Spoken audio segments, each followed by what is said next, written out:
Do the rich people cringe and say, don't tell them that, Rob? Yes. Don't tell people what you know. Right. Keep them poor. So my father was the head of education, PhD, all that stuff. I go home and ask him, said, why don't we learn about money in school?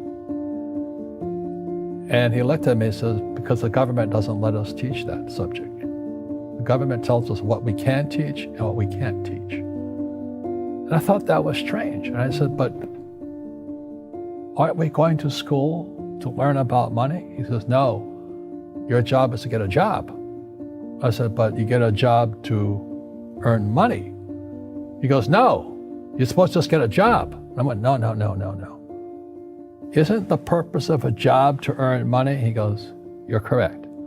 I said, so why don't I just learn about money?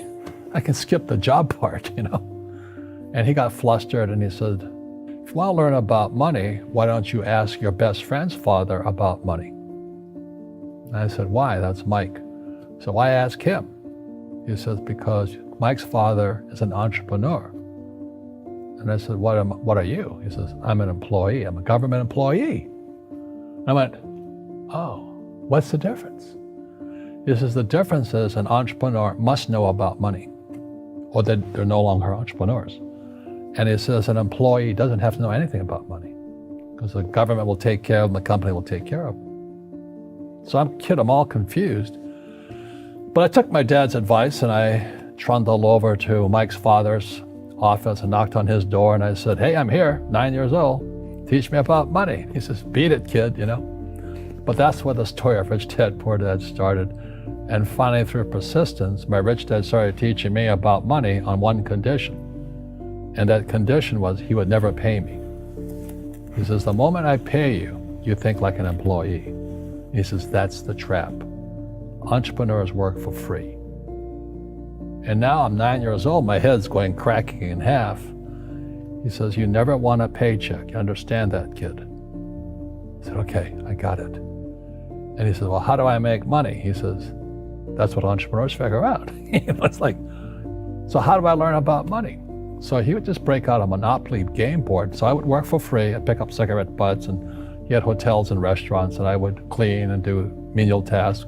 And as I got older, I started getting into office work and marketing and accounting. And I was an apprentice basically, but I always worked for free. And he would teach me about money. But the way he taught me about money was playing Monopoly. And finally one day I got upset. I said, well, when are you going to teach me about money? He says, what do you think we're doing? We're playing Monopoly. He goes, no. What do you think we're doing? We're playing Monopoly. He says, what do you think we're doing? So I don't know. I'm teaching you about money. And then that's when, you have one greenhouse. He says, there's many formulas for great success in money. There's thousands of them, but one of the best ones found on the game of Monopoly. It still is today. 4 greenhouses, 1 red hotel. I said, what? He says, one of the greatest ways to acquire great wealth is playing Monopoly in real life. 4 greenhouses, 1 red hotel. Is that all there is? He goes, that's it. And he says, what do you think I'm doing? And I went, I don't know. So then he took me out and he showed me his greenhouses. And 10 years later, when I was 19, I was now in school in New York, and I come back to Hawaii, and Rich Dad had bought the biggest piece of land smack dab in the middle of Waikiki Beach. And when you go to Waikiki Beach today, you'll see the Hyatt Regency Hotel. That was his hotel. Just like the game of Monopoly. Just like the game of Monopoly. Acquired assets and they became bigger assets. He just kept what's called an assemblage because that property wasn't that big at the time. So he had to buy out all the small guys. Because Waikiki was a little dirt water little town. So he'd buy out this shop owner and buy that shop owner. And it took him a while, but he finally assembled this large piece of property. And then he and Hyatt put up this giant hotel. It just sold for $800 million. So that's how I learned about money.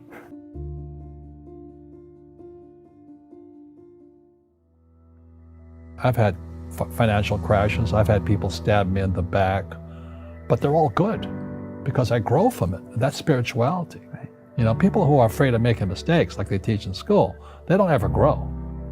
Because spirituality is there's good and there's bad, there's right and there's wrong, there's up and there's down. Most people only want to be right, they only want to be positive. Well, you can't have that. That's not reality. Well, I wasn't poor by most people's standards, but I came from a family with a poor attitude, if you know what I mean. Because rich, poor, middle class, poverty starts with a fundamental attitude. Poverty is passed on. It's taught in your families. And middle class is taught in families. And so the people right now who are sitting at home, who are struggling financially or worried about money or unhappy, they may be making a lot of money, but unhappy with what they're doing, it was probably taught to you. Your super ego was taught, get a job, work hard, or you'll never be rich, or the rich are evil, or whatever. The school system will never teach you about money. The school system was designed to teach you to be an employee, which is important, or a doctor or a lawyer, a specialist, but never about money. And what most people lack is real business knowledge, like accounting, like debt, like taxes. You got to know that stuff, but they don't teach it in school to anybody. So, and then when people ask me, how did your rich dad learn this when your poor dad, a PhD, didn't? And the answer is very simply, my rich dad, who's my best friend's father, his father died when he was 13. So his rich dad had this family business at 13 to run. So he had to drop out of school, which was his blessing. There's blessings, and sometimes a blessing doesn't look like a blessing, but it turned out to be a blessing. And then his teachers became his bookkeeper, his accountant, his attorney, his banker, his real estate agents. So he has what I call real teachers, not these fake teachers in school. You see, most teachers in school, they're out of ethics. They teach subjects they themselves don't practice. I asked the teacher, I said, I'm in my third year of calculus now. It was called strength of materials. I said, am I ever going to use this stuff? He goes, no. I said, why do you teach it? He says, because I get paid. I said, do you ever use it? He goes, no. And that's why, you have to, in life, one of the things I suggest to people, you got to find a real teacher versus a fake teacher. And a fake teacher is somebody who doesn't do what they teach. And a real teacher is doing what they teach every day. So my accountants, my attorneys, they're in it every single day. That's how I learn, because every day I'm solving problems in my business. So I have accountants and attorneys and bankers and all these people on speed dial because I'm solving problems with my team. I see you giving this knowledge out, and yeah. Do the rich people cringe and say, don't tell them that, Rob? Yes. Don't tell people what you know. Right. Keep them poor. But, unfortunately, the poor, as was in the Bible, I'm not real religious, the poor will always be amongst us because it starts up here. Right, it's that fear mentality. It's in their words, and the words become flesh. Again, I'm not really religious. I flunked out of Sunday school also. But when they say I can't afford it or I can't do that, they go down. They become what they say. My PhD daddy says, what do you think I am, made of money? I can't afford that. And my rich dad would say, that's why he's poor. Poor people say, I can't afford it, I can't do that, I don't have time. Because this is an escape. It's an escape, you know what I mean? It's easy to say, I can't afford it. And your rich dad used to say what instead of, I can't afford it? How can I afford it? How can I do that? What would it take? Or why should I do that? He says that a question opens the mind, a statement closes the mind. See, when you say, I can't afford it, your mind shuts down and you become what you say. Rugby is a team sport, but so is soccer. The rules are different.